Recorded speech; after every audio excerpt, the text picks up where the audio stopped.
Hey, what's up, guys? Bless up. Back here for another video. It's been a while. So, what's up, YouTube land?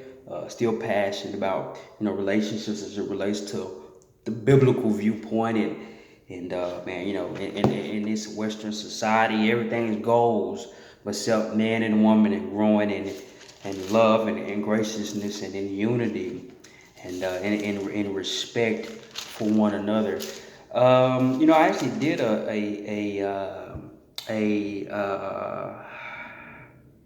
I did a video anyway. I end up it would end up not having enough space on the device. So we're going to be coming out of Genesis. This study is going to be all footnotes. This is going to be footnotes and me offering some thoughts and commentary. So this is in Genesis, and I just want to say this: the foundation of the world, the foundation in which God has set relationships and marriage, is looked upon as a foundational piece. If you get a people from many parts of the world, whether it be Asia, whether it be South America, whether it be countries of Africa, Middle East, whatever case may be, you're going to see that that's a foundational principle, because in that foundation, you build your house. Your house goes from your house, your inner house, to the community, meaning houses in the community, to the overall church, and to the businesses of those communities. If you lack that first one, you lack that cohesion, you lack the mental and the spiritual ability,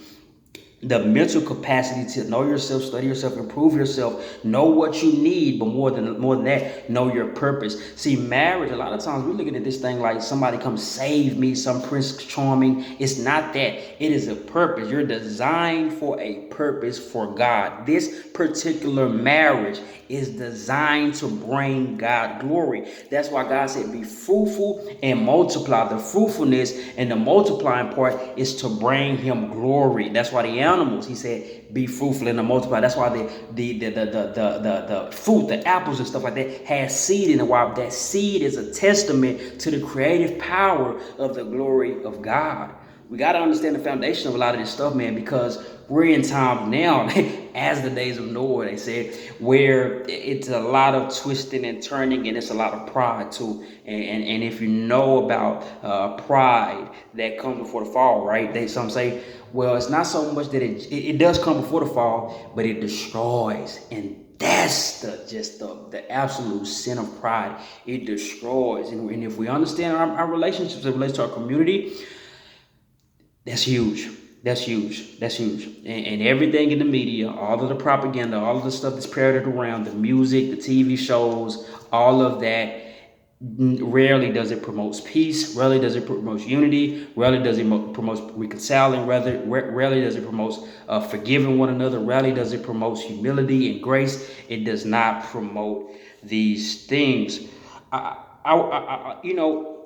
footnotes we're going to get into, guys, it's Genesis 2 and 18. And I did a study on this probably numerous times, but it's that passion, that thing you just love. Everybody got something they love. And this particular thing I really love to teach on.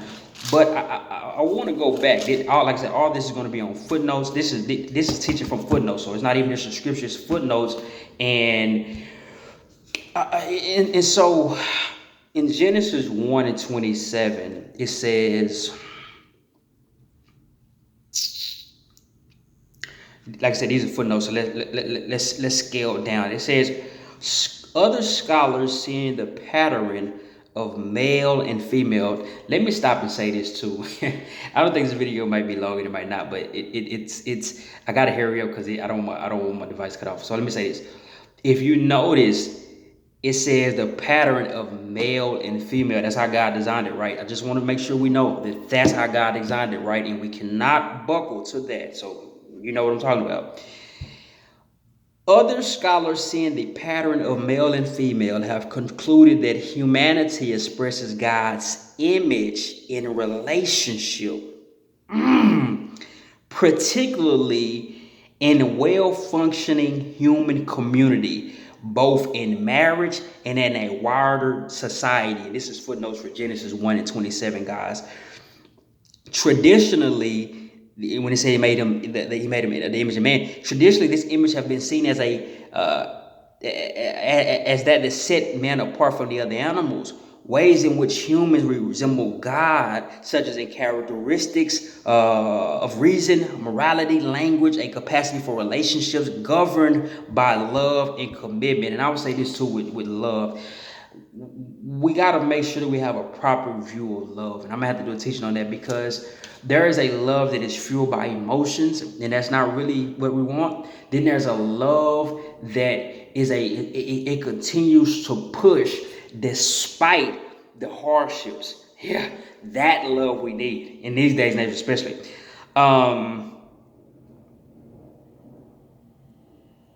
The Hebrew term Adam, translated as man, is often a generic term that denotes both male and female. While sometimes it refers to man in distinction from women, it becomes the proper name of Adam.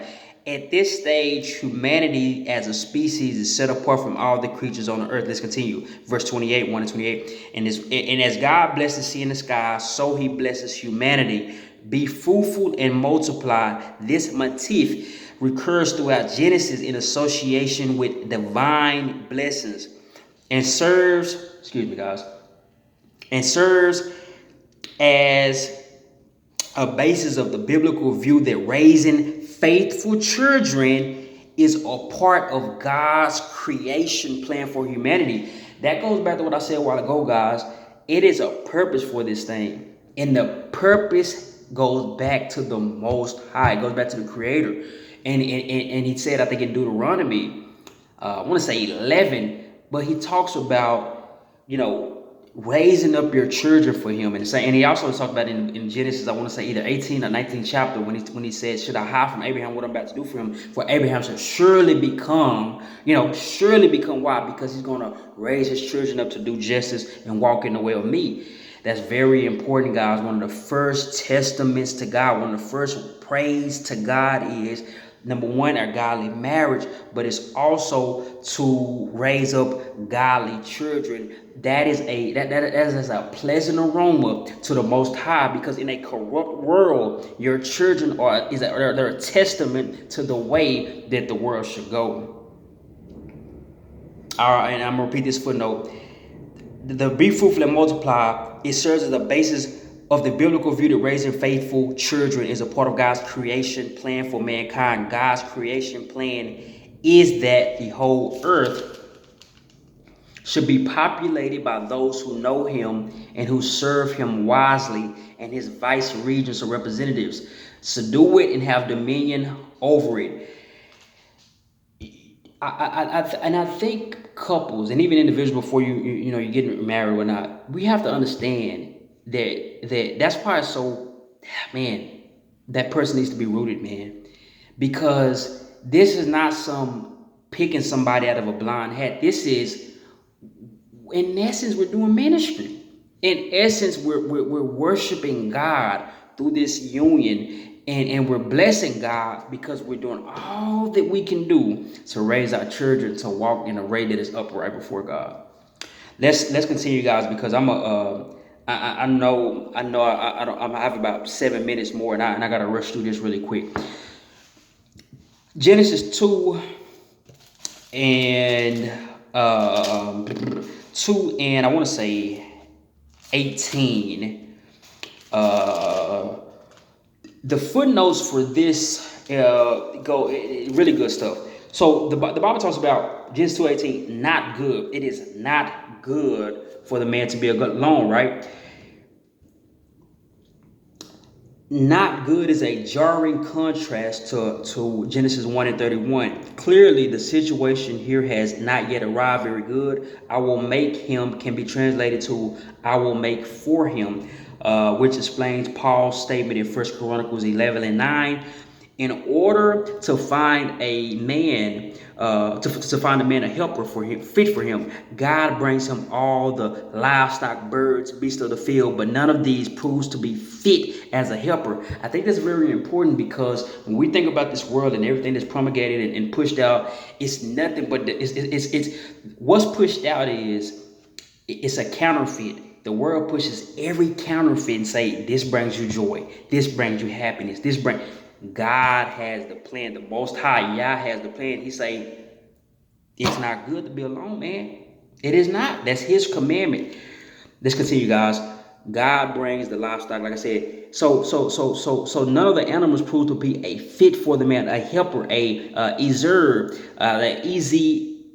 Study that in the Hebrew, guys, because I'm kind of going fast. It is one who supplies strength in the area that is lacking in the help. I repeat that. I think that's really good. A helper is one who supplies strength in the area that is lacking in the help. Women, when your guy, or if you're single, your future guy, he's going to be lacking in the area. You're supposed to bring some level of strength that is a help to him and to the mission that he's on in this life. Hopefully from God. Let's continue, guys. The term does not imply that the helper is either stronger or weaker than the one helped. Fit for him or matching him is not the same as like him. A wife is not her husband's clone, but she complements him. She's a complement to him. I think that's very important. Genesis 2 and 23, 24 footnotes. When no suitable companion is found among the living beings, God fashions a woman from the man's own flesh. That really signifies, guys, a spirit of oneness. That's why the depth of oneness, you have to actively continue to strive to fasten and press into one another, which is why Solomon said in Proverbs, may your wife, may her breast satisfy you always. Anyway, when no suitable companion was found, and then God created, the woman from man's flesh. This text highlights a sense of oneness that exists between the man and the woman. Adam said joyfully, "That is at last my bone, and my bone of bones and flesh of flesh." The terminology is used elsewhere of blood relatives. This sentence and story of Eve creation both point that marriage creates the closest of all human relationships. I said something earlier, guys. I'm gonna say it again. From the home, which is relationships and marriage, comes the community. From the community comes the church and / the businesses of that community. If you don't get one right, you're gonna have a hard time getting two right. Yeah, that's why when you think about relationships, it's not a one thing. Relationships is something that extends. That's why if it's a fabric that's broken down in society, usually you feel it on the front end, but you're going to feel it on the back end. On the back end is incarceration. On the back end is anger. On the back end is bitterness, because why? You didn't address it on that front end. You didn't address the house, and if you don't address the house, then eventually the church will crumble as well. So it points to marriage creates the closest of all human relationships. It also observed that God creates only one Eve. Let's continue, guys. Moreover, the kinship between a husband and wife create obligation to even override the duty to one's parents. Wherefore, a man shall leave his father and mother and hold fast, cling to his wife. In ancient Israel, listen up, guys. In ancient Israel, the sons did not move when they were married. Instead, they lived near their parents and inherited their father's land that they left them. So, what it means by leave father and mother, in a sense of putting your wife's welfare before that of your parents. Hold fast to her means it's a practice of covenant faithfulness. The two shall become one. Sexual intercourse, and Jesus agreed with that principle in Matthew 4 and 5. I am going to get out the text and say this because I got about 3 minutes, guys.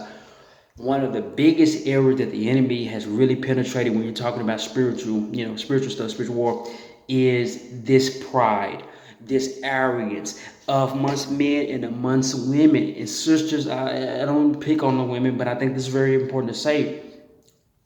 If you call yourself a godly woman, a righteous woman, and a godly man and a righteous man, both, you have to dip your whole flesh in a pool of humility.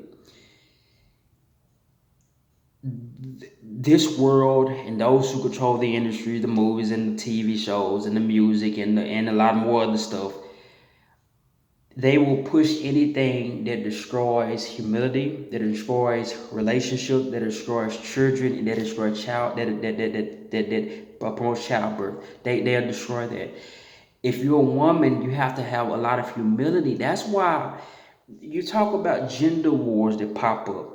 The only gender war is two genders not knowing that they need each other.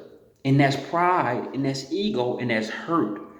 At some point, the women of the future generations, and the men are going to have to take a stand and say, we're going to do all that's within our heart, our soul, and our might to develop a healthy relationship with one another, because not only is this benefit and as a light and as a worship to our creator, it's beneficial to our community, it's beneficial to our church if you have a church or a gathering, and it's beneficial, of course, to the overall community and to the kingdom of God. I'm gonna end this video in about 30, 40 more seconds, but yeah, so we have to remember, guys, that you have to have humility in this thing. And I want to end with this. I think I want to say it is in verse. Okay, yeah, this is the fall, but I'm gonna end on this fall.